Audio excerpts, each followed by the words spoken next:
Madame, Monsieur, bonjour, bienvenue à notre émission Vitamine B. Aujourd'hui, je n'irai pas par quatre chemins, j'irai plutôt droit au but, je dirais, avec Dominique Fricart. Bonjour. Merci beaucoup Raphaël pour l'invitation. Vous êtes pasteur Tout à et fan de sport et aujourd'hui, vous allez nous parler de l'éthique dans le sport. On va prendre quelques éléments d'éthique, tout à fait. Est-ce qu'il existe encore aujourd'hui une éthique dans le sport?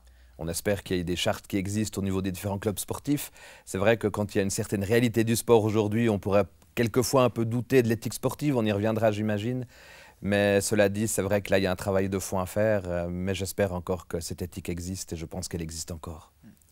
Alors, c'est bien parce que, en tout cas, il y a quelque chose qui n'est pas du dopage, c'est la vitamine B pour Bible. Magnifique d'ailleurs, la vitamine, Ça fait du bien. Ça fait du bien, tout Donc, à je vous fait. propose de prendre une dose de vitamine B qui se trouve dans 1 Timothée au chapitre 6, les versets 11 et 12. Pour toi, homme de Dieu, fuis ces choses et recherche la justice, la piété, la foi, la charité, la patience et la douceur. Combat le bon combat de la foi, saisis la vie éternelle à laquelle tu as été appelé et pour laquelle tu as fait une belle confession. Dominique Fricart, ce texte a quand même certaines valeurs qui sont de l'ordre du fair play. Tout à fait, exactement. Il y a plusieurs valeurs de fair play. D'ailleurs, quand on prend le texte, on voit qu'il y a quand même l'idée de fidélité, d'amour, de persévérance, d'amabilité. Alors on voit déjà deux éléments, l'attachement à Dieu, mais surtout aussi la fidélité, l'amabilité et l'amour. Et c'est vrai que là, il y a quelque chose du fair play. Et moi, j'ai déjà vu des épreuves sportives où, même s'il y a de l'enjeu, parce qu'il ne faut pas se le cacher, dans un match de sport, que ce soit un match d'équipe ou un match individuel, ben, il y a beaucoup d'enjeux, mais en même temps, il peut y avoir ce respect, cet amour, cette fraternité. J'aimerais quand même, si vous me permettez, donner l'exemple de Roger Federer, qui pour moi est un des exemples de sportivité le plus important dans le sport aujourd'hui. Alors justement, vous avez parlé de différents sports, donc le tennis, là ça va, il y a de la distance entre les hommes. Exactement. Je pense à d'autres sports qui ont plus de contact, comme le hockey sur glace. Alors quand on parle de douceur dans ce texte, on n'a pas l'impression de voir dans les matchs de hockey de la douceur. Alors exactement, vous avez je crois touché à quelque chose d'important, c'est que les sports sans contact, à quelque part, sont un peu plus faciles par rapport au respect et puis par rapport à cette tolérance et par rapport au fair play. Quand il y a le contact entre plusieurs joueurs dans des matchs, que ce soit du football, mais surtout aussi, alors vous avez évoqué le hockey sur glace, c'est plus compliqué, c'est plus difficile. Cela dit, pour me faire quand même le défenseur du hockey sur glace, ils sont très bien rembourrés et peut-être on pourrait se dire qu'ils ont l'armure du chrétien, ils sont rembourrés, ils ont des forces. Donc il y a peut-être des fois encore moins de blessures, mais cela dit, ça pousse quand même à certains contacts physiques et voire même, malheureusement, quelquefois aussi à de la violence. Quelles sont les limites que vous vous posez personnellement par rapport à ces sports? Est-ce que vous regardez tous les sports parce que c'est du sport ou est-ce qu'il y a certains sports que vous préférez ne pas regarder parce qu'ils sont peut-être au-delà de certaines de vos limites éthiques? Oui, alors écoutez, bon, premièrement, il y a des sports qui me passionnent beaucoup. Il y a certains sports que j'aime beaucoup regarder, d'autres beaucoup moins, donc déjà là il y a une limite. Cela dit, des sports vraiment de violence, je ne dois pas vous le cacher, la boxe, c'est pas vraiment un sport qui me passionne beaucoup, parce que je trouve qu'on se tape dedans, etc. Ma limite, c'est aussi qu'à un moment donné, ben, la violence prenne le pas sur le sport et sur l'éthique sportive. Et là j'ai un peu de peine à me passionner à ça, quoi. Alors la violence, il n'y a pas que la violence comme problème, hein. C'est vrai que c'est un des problèmes dans le sport. Mais le sport est là aussi pour pousser les athlètes à aller toujours plus loin. Exactement. Parfois, les fans clubs aussi ont envie d'aller toujours plus loin, de manière plus violente. Justement, finalement, est-ce que le sport n'est pas nuisible? Alors, dans ce cadre-là, dans ce que vous développez, Raphaël, je crois que le sport peut être nuisible. Moi, j'aimerais donner un seul exemple, c'est peut-être le Tour de France cycliste, où c'est vrai qu'on peut être passionné à voir une course, mais j'ai l'impression, à travers les années, qu'à travers la pression des médias, à travers la pression des politiques, à travers la pression même, vous l'avez dit très justement, du public, eh bien, j'ai l'impression qu'on en demande de plus en plus aux sportifs. Et le sportif, à un moment donné, pour arriver à une certaine compétence, pour arriver à un certain résultat, est obligé d'utiliser des produits interdits. Et je pense qu'on n'avait pas forcément ça il y a, je ne sais pas, 20 ans, 30 ans ou 40 ans.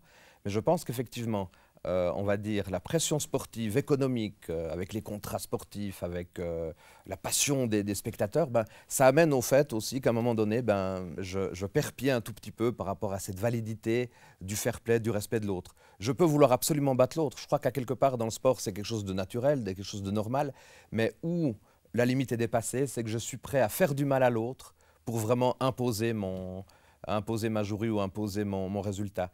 Et je crois que c'est ça la limite. C'est de plus réfléchir au respect de l'autre. Et c'est pour ça que j'aime bien ce texte qui nous parle d'amabilité, de fidélité et d'amour.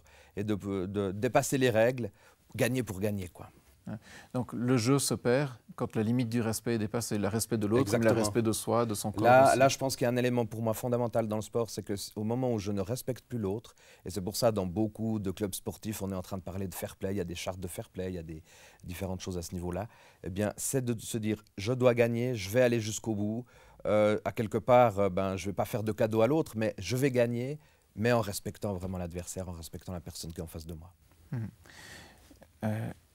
Mais ça veut dire aussi qu'un sportif doit accepter ses limites.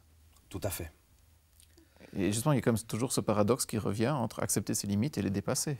Exactement. Moi, j'ai énormément d'admiration pour un sportif qui, à un moment donné, se dit « Maintenant, je suis arrivé à ma limite et j'ai envie de m'arrêter ». Et quelquefois, on pourrait se dire, un sportif qui pourrait encore gagner des tas de courses, gagner des tas de combats, gagner des tas d'épreuves, mais qui se dit non, je suis arrivé à ma limite et si je continue, par exemple, il y a pas mal de sportifs qui disent si je continue dans mon sport, je vais être blessé aux genoux, je vais être blessé aux adducteurs, je vais être blessé à je ne sais pas quel aspect de mon corps, mais après, ma vie, elle sera difficile parce que je vais pas rétablir la situation physique et je m'arrête là.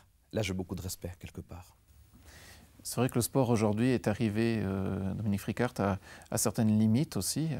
Justement, on est en train d'essayer de se rendre compte que finalement il y a beaucoup de violence, beaucoup de tricheries, certaines tricheries qui passent. On parle aussi justement de mettre parfois même des moyens techniques pour essayer de limiter la tricherie. Mais est-ce que la tricherie est un phénomène nouveau ou est-ce que l'éthique du sport est un phénomène nouveau?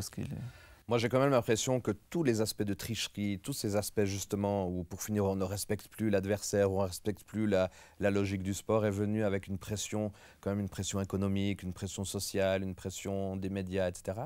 Et je pense qu'on est arrivé à ce stade-là, à un moment donné. Maintenant, je pense que cet aspect de tricherie pouvait exister depuis bien des années. Et je pense que cette éthique-là, peut-être, elle était difficile il y a bien des années, mais elle est venue quand même en crescendo, où à un moment donné, il y a tellement de pression à différents niveaux. Quand on prend un sportif, par exemple, qui ne fait pas seulement son sport, mais qui est amené à avoir des contrats publicitaires, à n'en plus finir, etc., il est quand même limité aussi dans sa manière de faire son sport, puisqu'il se dit « je suis quand même tributaire des résultats par rapport aux contrats que j'ai ». Et je pense que ça peut être difficile pour le sportif de garder son éthique à travers toute cette pression extérieure qu'il peut avoir sur lui. Si on revient vraiment un peu aux origines des sports, au début des Jeux Olympiques, avec les Jeux antiques en Grèce, c'est vrai que là, il y avait quand même une dimension éthique qui était intéressante parce que c'était aussi une période de trêve. Donc justement, on arrêtait de se taper dessus, de se faire la guerre, de s'entretuer pour se battre dans les stades. Exactement. Et je pense que vous avez évoqué tout à l'heure qu'il y a des sports plus individuels, sans combat. Je pense qu'à l'époque, peut-être l'avantage aussi qu'on avait dans ces sports, c'est un petit peu quand on pourrait voir aujourd'hui un championnat du monde ou un championnat d'Europe d'athlétisme. À un moment donné, je cours contre moi-même, je ne cours pas forcément contre l'autre et j'ai envie de faire une performance. Et peut-être dans les jeux de l'époque, les jeux antiques avec la Grèce, puisque nos Jeux olympiques viennent de cette contrée-là il y a bien des années, eh bien, il y avait quand même cette réalité où je me battais contre moi-même et pas forcément pour battre l'autre, quoi. Dominique Fricart, que pensez-vous de l'admiration et parfois même de la dévotion dont bénéficient les sportifs, à tel point que parfois on les appelle les dieux du stade? Les dieux du stade, exactement. Alors ce qui est intéressant, c'est que déjà de l'époque de l'Empire romain, quand on parle d'éthique sportive, on parlait aussi de cette vénération à outrance d'un sportif. On idolâtrait même le sportif. Donc il y avait cette limite aussi à cette éthique sportive de se dire que dans le fond, on prend le sportif comme étant un dieu. Et aujourd'hui, il y a certaines situations de vie ou de sport où on voit que ça n'a pas beaucoup changé, ou à quelque part, c'est vraiment... En tout cas, quand on voit les salaires de certains sportifs. Tout à fait. Il y a l'aspect du salaire, mais après, il y a l'aspect médiatique d'une personne, il y a l'aspect médiatique d'un sportif, où pour finir, on en parle à longueur de journée, on en parle souvent, et pour finir, ça peut être aussi idolâtrer un sportif. Donc cette réalité-là, elle existe encore aujourd'hui. Et par contre, alors si ce même sportif qui a été idolâtré pendant des années, tout d'un coup, il perd pied un petit peu dans son sport, ou bien ses compétences sportives sont moins bonnes, on ne va plus en parler non plus. Donc ça, c'est un peu aussi le problème de l'environnement par rapport aux sportifs. Cela dit, par rapport à cette idée du culte de la personnalité, on peut aussi, au niveau des églises, tomber dans ce piège, avoir une personne charismatique, une personne qui a beaucoup de talent, et pour finir, on vient à l'église pour cette personne, mais pas forcément pour l'ensemble de la communauté. Donc, à quelque part, ça peut être aussi un problème de nos églises lié à ce problème du sport.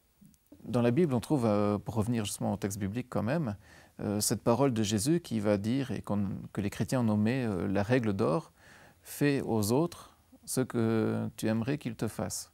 Moi, je pense qu'on peut très bien, dans le cadre du sport, pouvoir véritablement aller jusqu'au bout, quitte à battre son adversaire, mais dans une certaine limite d'éthique, dans une certaine limite de respect, dans une certaine limite de justice par rapport à mon sport. Je pense que ce texte veut nous montrer qu'à un moment donné, il ne faut pas dépasser les règles, il ne faut pas dépasser les limites de ce que je pourrais dépasser.